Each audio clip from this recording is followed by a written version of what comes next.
जय मसीह सबको। परमेश्वर आप सबको बहुत बहुत बहुत आय से ब्लेस करे और आज का दिन आप सबके लिए बहुत बहुत बहुत बड़ा दिन हो और खुदावन आप सबको इस वीडियो के द्वारा बहुत बहुत आशीष दे। और सच में हमारा पिता बहुत महान है और आपसे हम उससे बहुत ज़्यादा प्रेम करता है। तो आप सबसे निवेदन करना चाहूँगी कि 2 मिनट वीडियो को पॉज करके प्रार्थना करना, उसके बाद इस वीडियो को पूरा सुनना, ठीक है। तो आप लोगों से निवेदन है कि आप लोग जो इंसान का मैं एग्जांपल दे रही हूँ उस जगह में अपने आप को रख कर देखना, ठीक है। सोचो एक इंसान है, ठीक है। आज इस वीडियो के द्वारा हमें पता चलेगा कि हमारी ज़िंदगी में हमारे परमेश्वर की जगह कहाँ है, ठीक है। तो आज हम जानेंगे कि हमारे ज़िंदगी में परमेश्वर की जगह कहाँ है। बहुत लोग बोलते हैं, मैं भी बोलती हूँ कि नहीं यार मैं तो पिता की बेटी हूँ, है ना, मैं पिता का काम करती हूँ, ये वगैरह वगैरह। हाँ, बहुत सारी चीज़ें हम बोलते हैं, बट आज हम सच में जानेंगे, मैं भी जानूँगी आपके साथ कि एग्जैक्टली हम पिता को कहाँ पर रखते अपने जीवन में, ठीक है। तो चलिए आप इसमें अपने आप को रख कर देखना, ठीक है। ये व्यक्ति का जो एग्जाम्पल दे रही हूँ, एक लड़का था, उसका नाम था राहुल, ठीक है।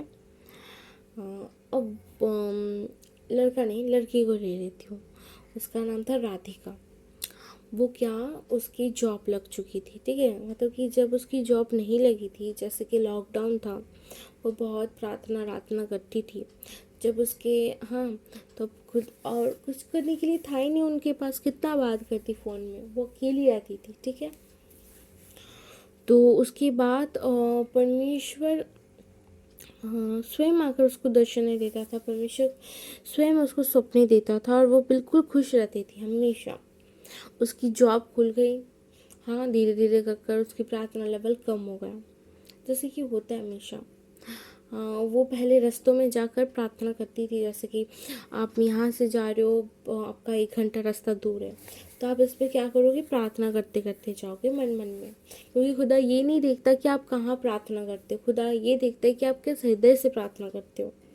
खुदा ये नहीं देखता कि आप कितने घंटे प्रार्थना करते हो, खुदा ये देखता है प्रार्थना में बोलते क्या हो, है ना। इट्स वही इम्पोर्टेंट रहता है। यस, तो कभी कभी वो प्रार्थना भी नहीं कर पाती थी रात को, क्योंकि और वो रास्तों में भी नहीं कर पाती थी, क्योंकि क्या हो गया ना, वो जब से उनका जॉब खुला, नए लोगों से मिली, नए लोगों का कांटेक्ट हुआ, सब इकट्ठे जाने लगे और रास्ते में वो बकबक करती थी लोगों के साथ, खुदा के साथ पहले बकबक करती थी, बट अब लोगों के साथ करती थी और लोगों के साथ बात करना, उनके साथ खाना पीना उठना, उसका पैशन बन चुका है। मतलब उसका प्रार्थना होता ही नहीं था, बस सुबह उठकर उसने धन्यवाद किया, रात को धन्यवाद कर सो जाती थी, मतलब और कोई बात ही नहीं है।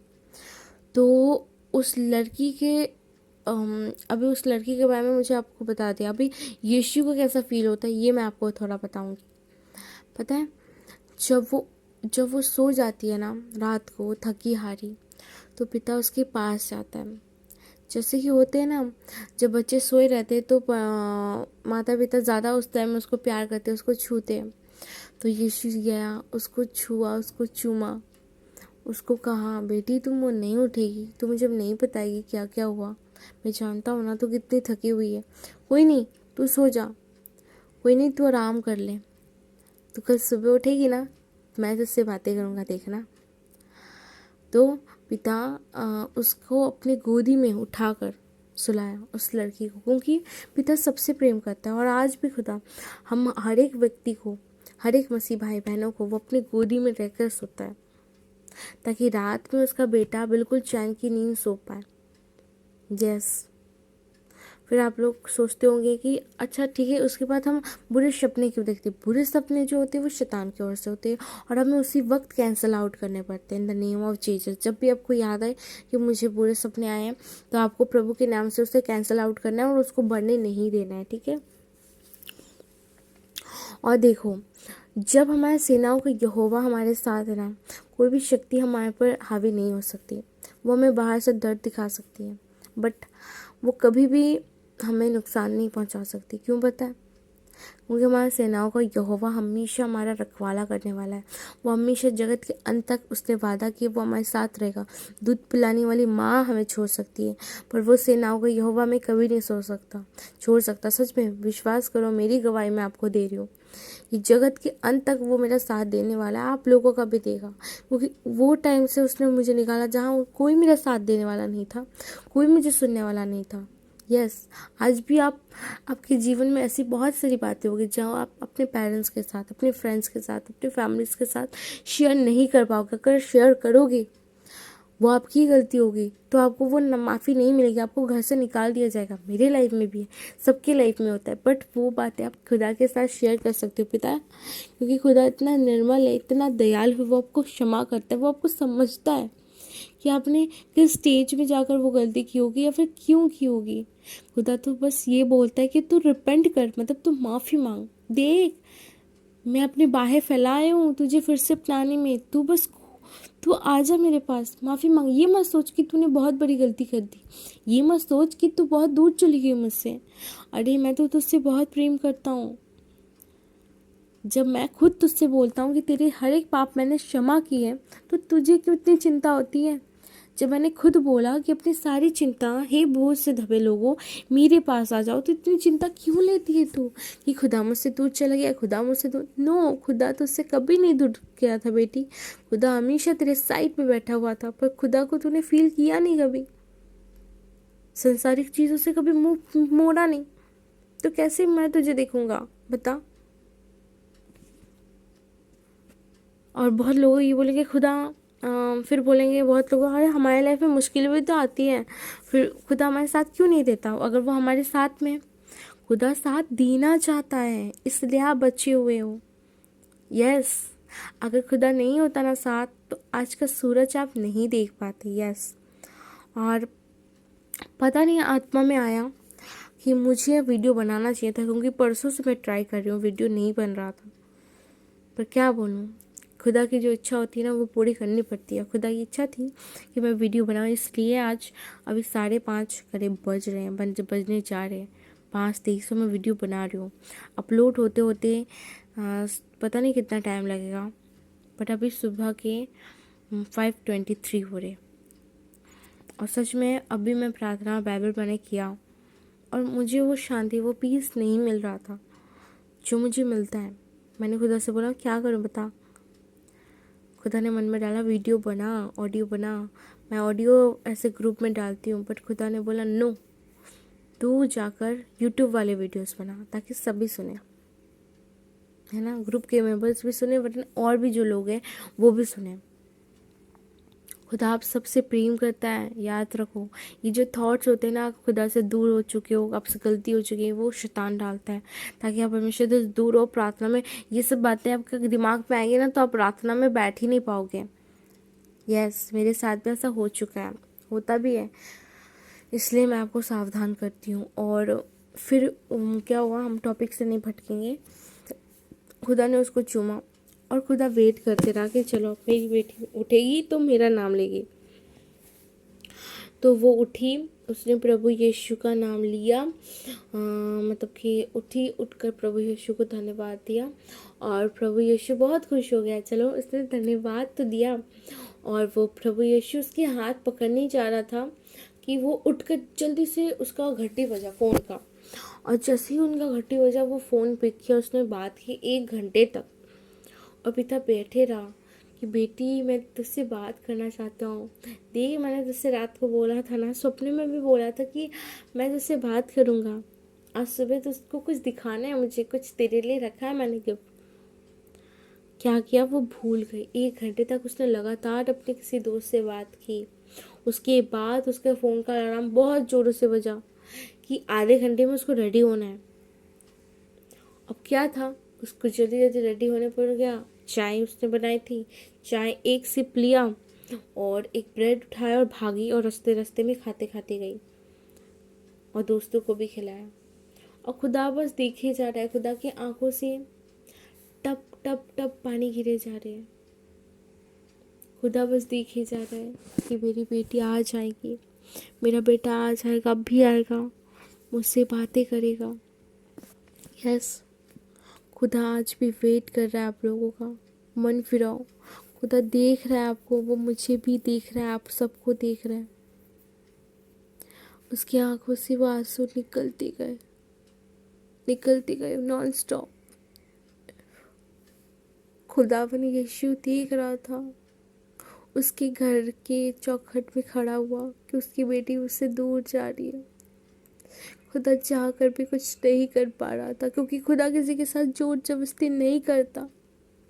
खुदा आपको समझाएगा एक बार, दूसरी बार, तीसरी बार, वो छोड़ देगा आपको अपनी हालत में। छोड़ेगा मतलब ये नहीं कि वो आपके साथ नहीं है, छोड़ेगा मतलब ये वो आपको समझाएगा नहीं। क्योंकि खुदा मूर्खों के पीछे भागना अपने आप को नहीं चाहता, और ना ही हमें बोलता है कि तुम मूर्खों के पीछे भागो, क्योंकि जिसे समझ है वो आएगा। और कभी कभी लोगों को ठोकर बिना नहीं लगते। वो गई, उसने खाना खाया, खुदा वेट कर रहा था, मेरी बेटी अभी अपना खाना खाएगी ना, तो कम से कम इस खाने के लिए तो धन्यवाद करेगी। खुदा देखते रहा, बट वो खाते गई, दोस्तों को खिलाते रहे, उनके ऊपर पैसा वेस्ट कर दिया उन्होंने। उसी समय कॉलेज के कैंटीन में उनको पास्टर का कॉल आया कि आप चर्च क्यों नहीं आती हो, हाँ आपको आना चाहिए। उसने फ़ोन काट दिया। खुदा ने ये भी देखा, खुदा फिर रोया। धीरे धीरे कर कर वो शराब पीने लग गई, धीरे धीरे कर कर वो सिगरेट खाने लग गई। घर में आना उसका कम हो गया, दो दोस्तों के साथ रहना चालू कर दिया। खुदा उसको कंटिन्यूसली दर्शन दिखाते गया कि देख तुझे नहीं करना, नहीं करना, नहीं करना। एक समय ऐसा आया कि वो बहुत ड्रिंक हो गई। ड्रिंक होने के बाद, और क्योंकि उसके आगे पीछे कुछ कोई नहीं था सिवाय परमेश्वर के, और परमेश्वर उनको सच में बहुत खतरनाक खतरनाक दर्शन दिखाते थे। उनको भविष्य लोगों के पता चल जाते थे।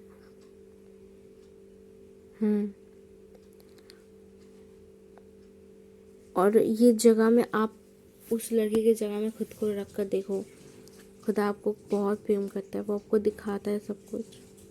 पर आज हम संसारिक चीज़ों के लिए उससे दूर होते हैं।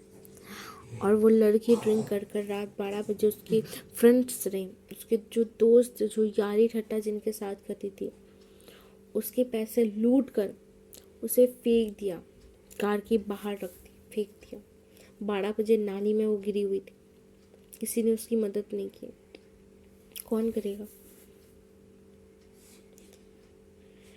प्रभु यीशु ने उसे स्वयं अपनी गोदी में उठाया, उसे साफ किया, उसे सुलाया। और फिर जब वो उठी तब उसे अपनी गलती का एहसास हुआ। वो घुटनों में तुरंत आ गई और उसने माफ़ी मांगी कि पिता मुझे माफ़ कर। सारा दिन वो रोती गई, रोती गई, रोती गई, रोती गई। उसे प्रभु की आवाज़ नहीं मिली।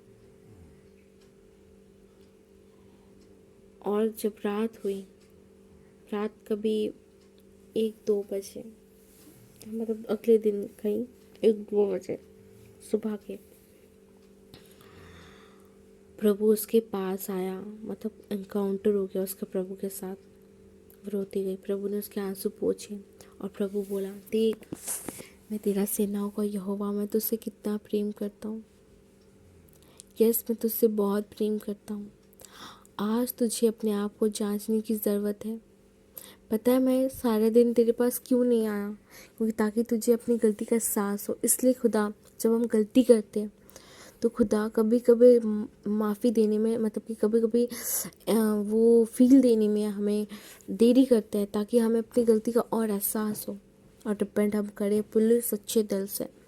खुदा नहीं चाहता कि आप ऐवे उसको माफ़ी मांगो। खुदा आपको, आपका तन नहीं, आपका मन देखता है। खुदा ये नहीं देखता कि आपने मुंह से सॉरी बोला है, खुदा ये देखता है कि आप दिल से कितने पश्चाताप कर रहे हो। तो आज खुदा आपसे बोल रहा है, मेरी बेटी, मेरी बेटी, क्या तुम मेरे पास आओगे? यस, क्या अपना जीवन मुझे दे पाओगे? ये सब छोड़ो कि नहीं हो, अरे यार पिता के पास जाएंगे तो बहुत सारी रुकावटें आएंगी। यस, आती है, पर उन सबको पार कर कर जाना है। बाकी परमेश्वर आपको बहुत आशीष दे, किसी के रुकने से नहीं रोकना है। खुदा की ओर बढ़ते जाओ, बढ़ते जाओ, बढ़ते जाओ। खुदावन आप सबको बहुत ऐसे ब्लेस करें। और सच में आज मैंने नहीं, पवित्र आत्मा ने बात की, क्योंकि मैंने सोचा कुछ और ही रखा था। पवित्र आत्मा ने इस स्टोरी को कुछ और ही ढंग से मैंने सजा कर माइंड में रखा था, पर पिता ने इसको बहुत सुंदर तरीके से आप सबके साथ शेयर किया। तो खुदा का धन्यवाद, और सारी आदर, सारा महिमा, सारा जलाल उसी का है। और परमेश्वर आप सबको बहुत ऐसे आशीष से। बोलो यीशु मसीह की जय।